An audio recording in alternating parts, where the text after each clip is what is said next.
चंदेश्वर के काहे नाम लेता तारा माई के भता रवनु वही चोद व्यास बनता रह तू आवा गोला में चंदेश्वर जादव के नाम लेवा तगार फाड़ दे आवा जतना नेका कोनी हार बारे अभिमान कोई चाहे स्वाभिमान कोई जतना जे नौटंकी करेलनु वो कुल जाने के हम पाहुन है ये बेरा ये मरना है तो मर जाओ इस वतन के लिए क्यों मरते हो बेवफा रूपी दुल्हन के लिए मर जाओगे किसी बेवफा रूपी दुल्हन के लिए ए छोटू यादव दिल्ली से लेकर तुम्हारे घर तक चंदा काटना पड़ेगा एक कफन के लिए और बात बात हम शुद्ध कोई नहीं है हमरा सुतला में कह दे हमरा फोटो पर जूता से मारत रहे हमर सकल के सिखाए बबुआ तारा खानदान में हमारा जोश के दम दुआ ना है बुझी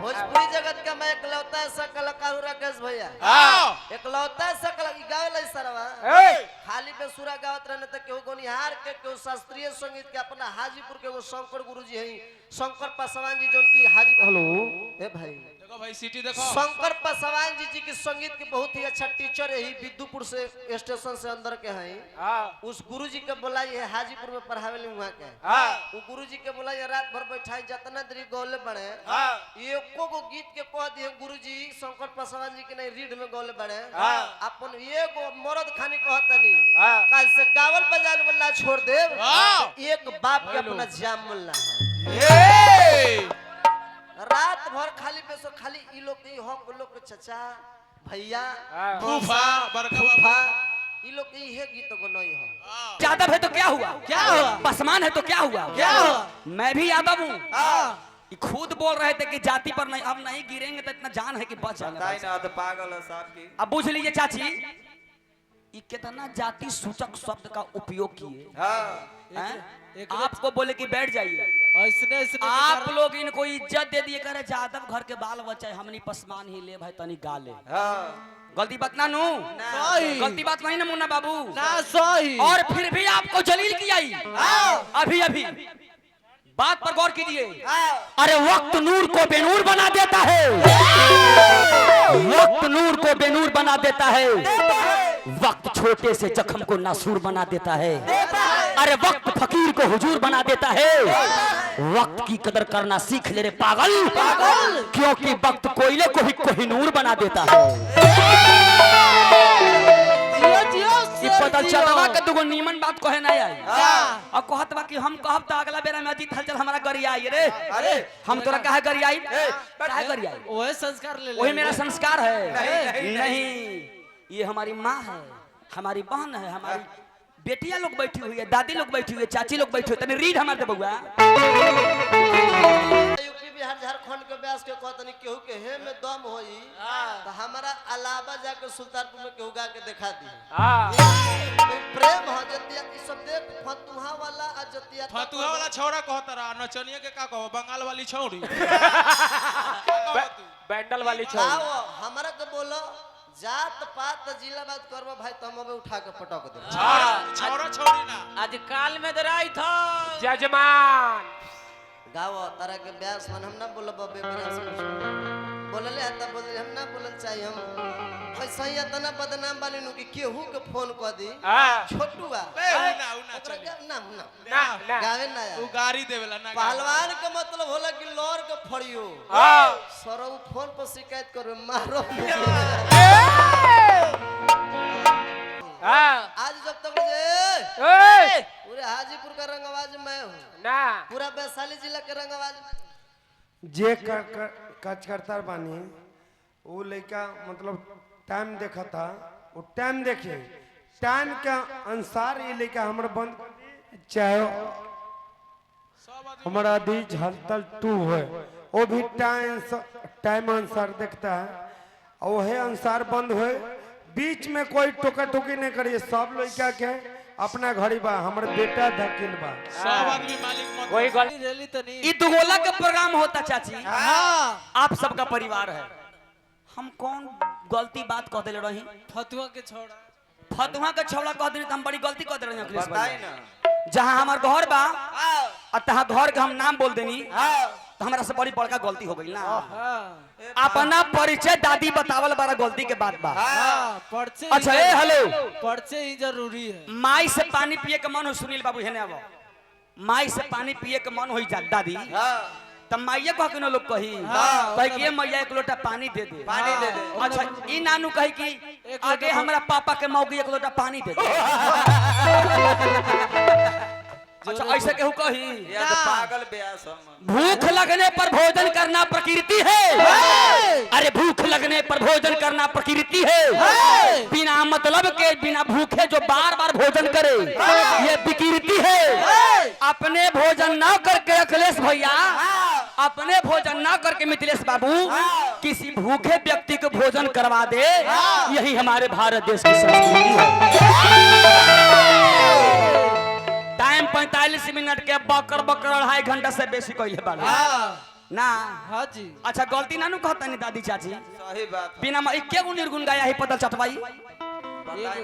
बाप मर गया हरिया में, बेटा के नाम पावर हाउस, बड़े बड़े के टोपी ना कुत्ता के पजामा, पंसुगर बिना मतलब के बकर बकर हाँ 2.5 घंटे से बेसी। ये आपका परिवार है चाचा। हाँ अरे जिस देश में रहना है उस देश का नरेश का आदेश का पालन करना है। इनको ऐसा फील हुआ कि हम यादव हैं, पसमान के दरवाजे पर आए हुए हैं और ये बोल दिए एगो बात ही बोल दिए कि चुप रहो, साइलेंट रहो, करवा दे चतुर्पाना। अभी ठकान लगा दे लगे सबसे बड़का झटका बैठल है। अरे इनका बाबू क्रिया ये तो मैंने एक बार खिलवा दे कि जतना बतिया बोलला है आ जौन तू है कोइला है केकर सीख के कोइला है। इन लोग लड़का हमनिए के कोपे को गीत को कहले कौन तो को बात कहले हैं कि होय देखी डिस्को हो गल दुनिया दुनिया आका दो भाई के भात ना लवंडा खाए बुनिया। ई केकर बात है? पूरा यूट्यूब उठा के देख ली, मुकेश लोथा जी के बात है। ई जाना तार सारे दुनिया गलती की सारा दुनिया जानता है। जतना तेरी गल बारे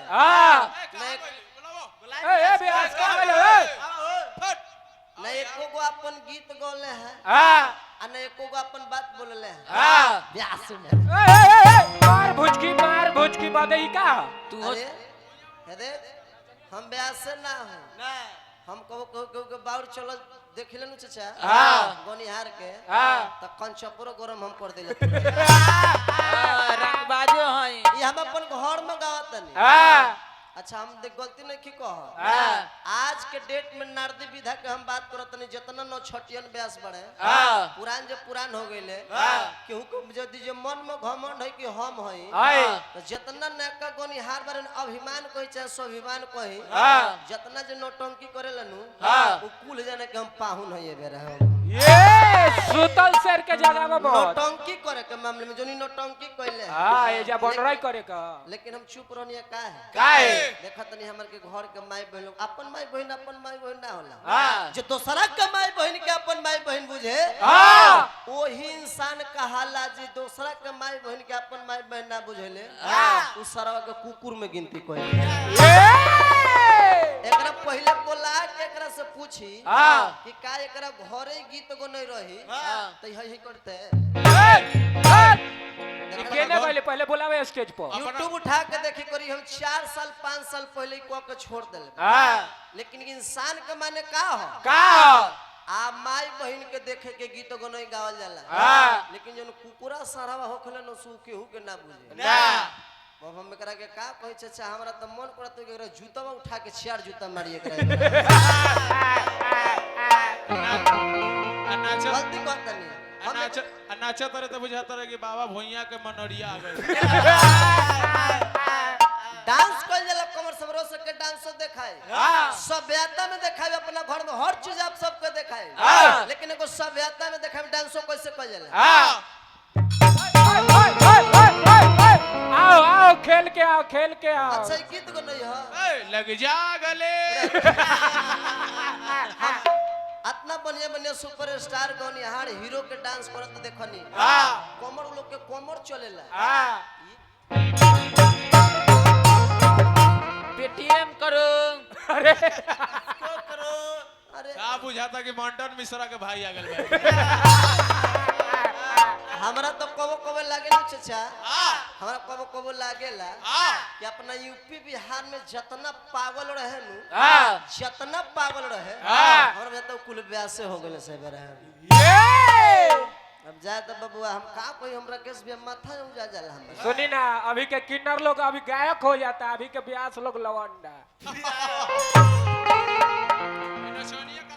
हम नाम ना केहू के धरल चाहिए भैया हम यहाँ के नामो ना धने कि के होवे के ना होवे कौन तको गीत गौले है कि का दो लबर सटल गावल ना हा काम कलाकार के आ ही त कोनो सार के बताइएगा ना अच्छा बताई हितवा सरवा कैला के का काम हो तारा के में कैपेसिटी में तो अपन गा के जमावो तार हम नाम ना धोनी हमर बिना नाम धोली एक तल गा के जमा के दिखा दो तारा के हम ब्याह समझ तारा के कुछो ना कहनी है छोटू के मौगी चाचा जानता नहीं सुने सुने ब्याह लोग के जेकरा बियाह हो गए लेकिन ओकरा हो गए सुने सुने गोनी हार के फेर में जे गोनी हार के बियाह नहीं के होले करा तो बियाह होई ना आज द काहे लोग कहेला नु जे अपन बेटी देले बा केहू ब्यास के ई सरवा त रात भर अपने सुनबे करेला मंचे मंचे हमर बेटियों के ई सुनवावत फिरे सुतलो चाम के मन बताई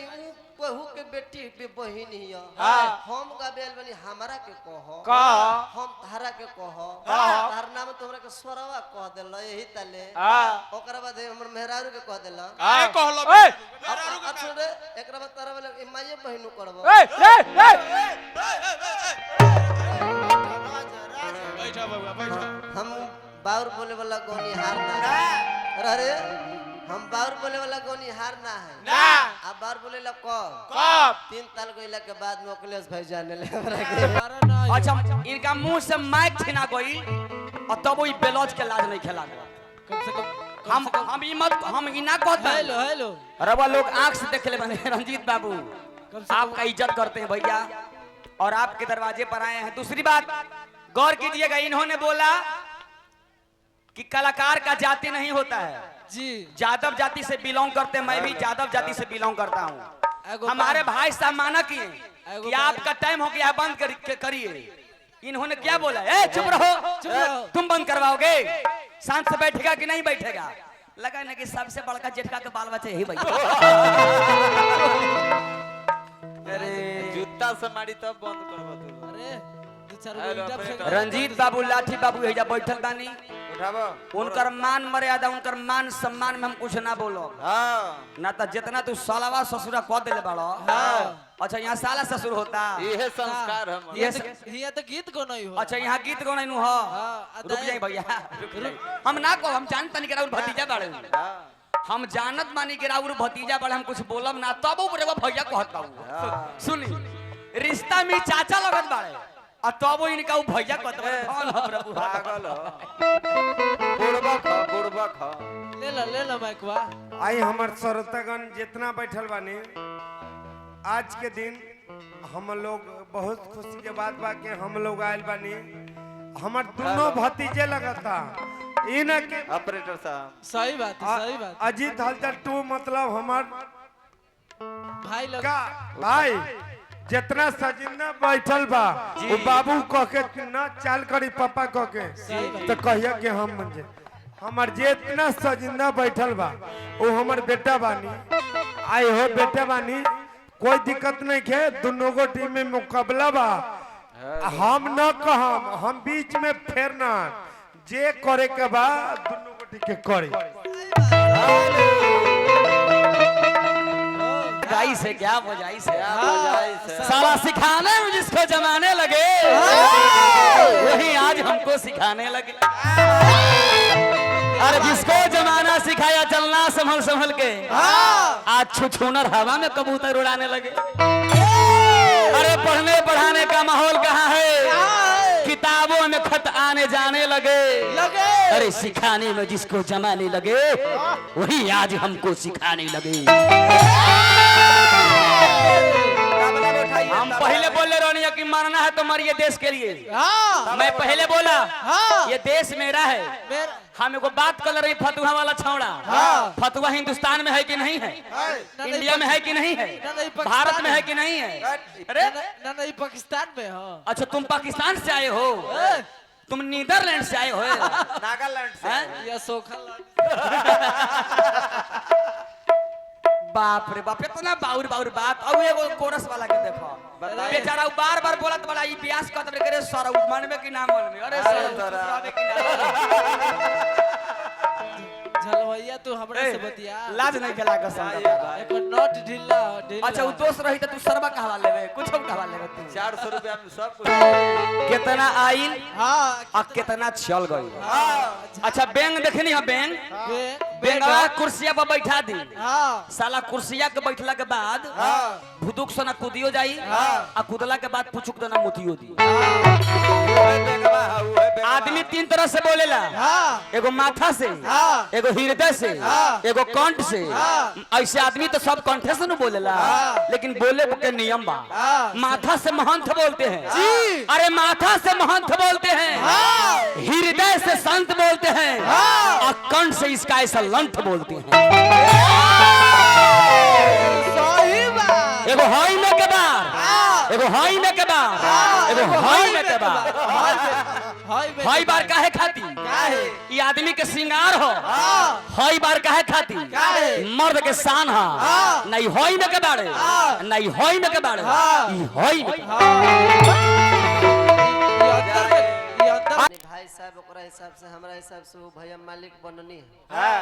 उनका हिसाब से माने कितना 2 घंटा के 40 मिनट का हाला कौनो बात ना होला।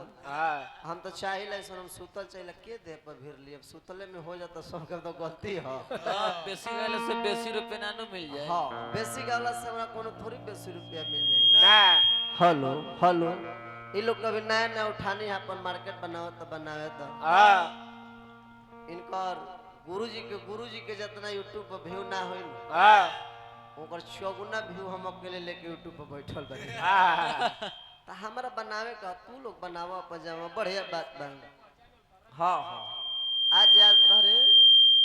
हेलो हेलो हेलो जनरंजन स्किट चैनल लागल बा। एकरा करीब 4 साल पहले झूठे बने लोग ब्यास गाय की नाश हो जाए। 1.5 मिलियन व्यू 15 लाख आदमी देख लेले।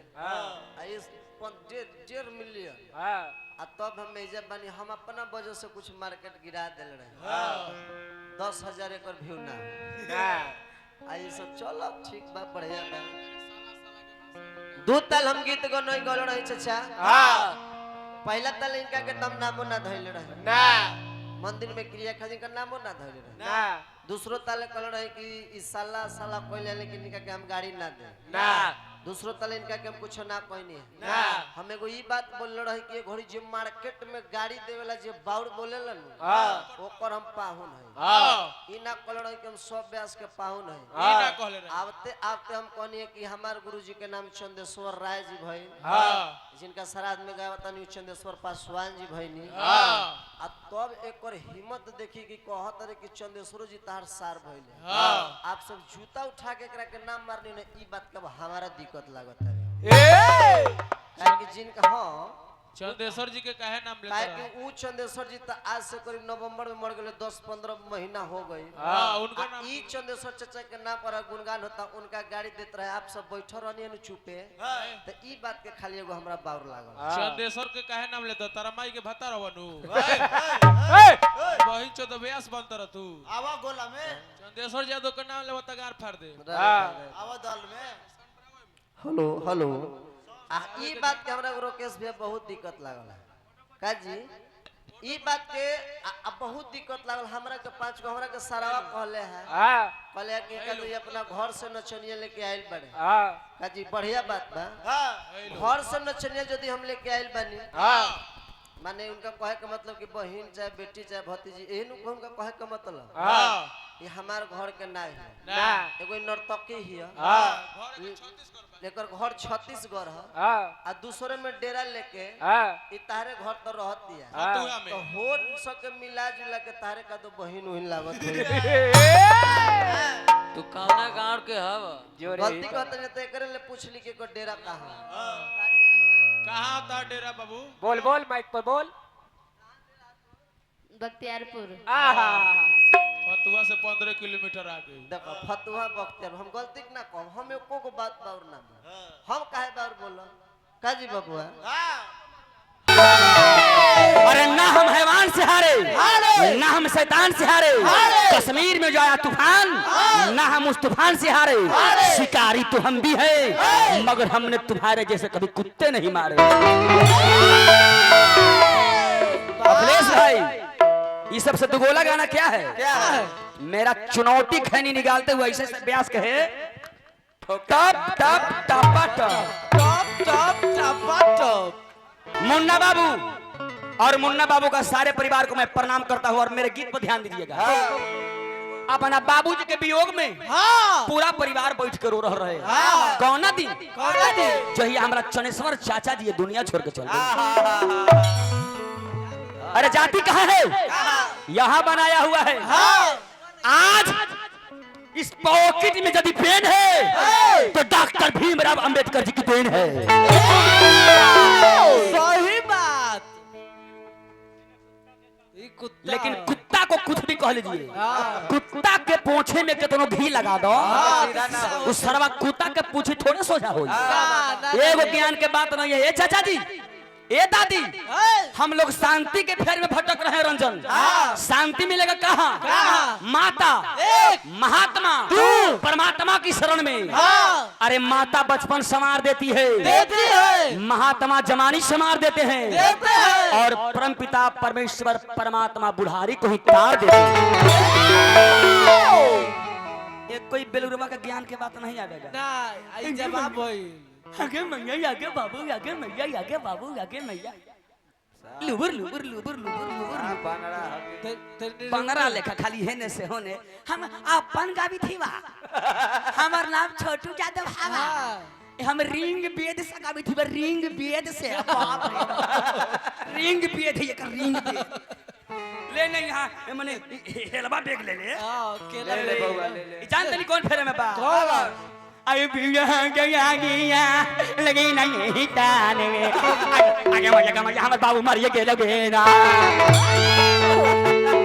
अरे बनसुआरा जोर भैंस मारा बा। अबे वो चाचा जी को गीत रीड हमार दिखाओ।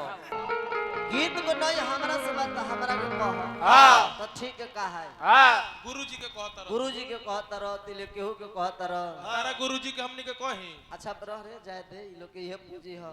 अनंतर यूट्यूब एकर गवाही हो। चाचा आप सब जज हैं, हमनी को वकील हैं। हाँ आप सब पूरा वीडियो देख के फैसला कर दी। हाँ शुरू में एकर नामो ना धइले रहे। ना पूरा ताले यदि एकर नाम धइले हो खब तो आप सब हमरा के जुर्माना कर दी, गार्जियन खानी है आप सब।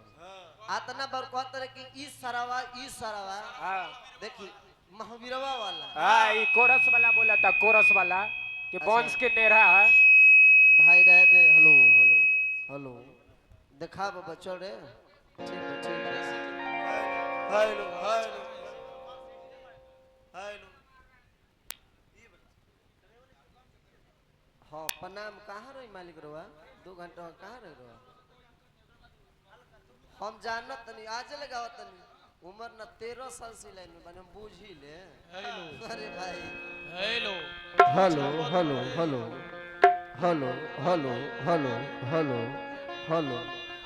एजा जजमेंटी करबा 2-4 गो आदमी सपोर्ट लेके उगाइल हाँ आ 3 गो परवा काट दे, 3 दिन में घरे सुते के पड़ जाए। हाँ ओ बड़ी तुरंत पहुंच आ जाए। चलो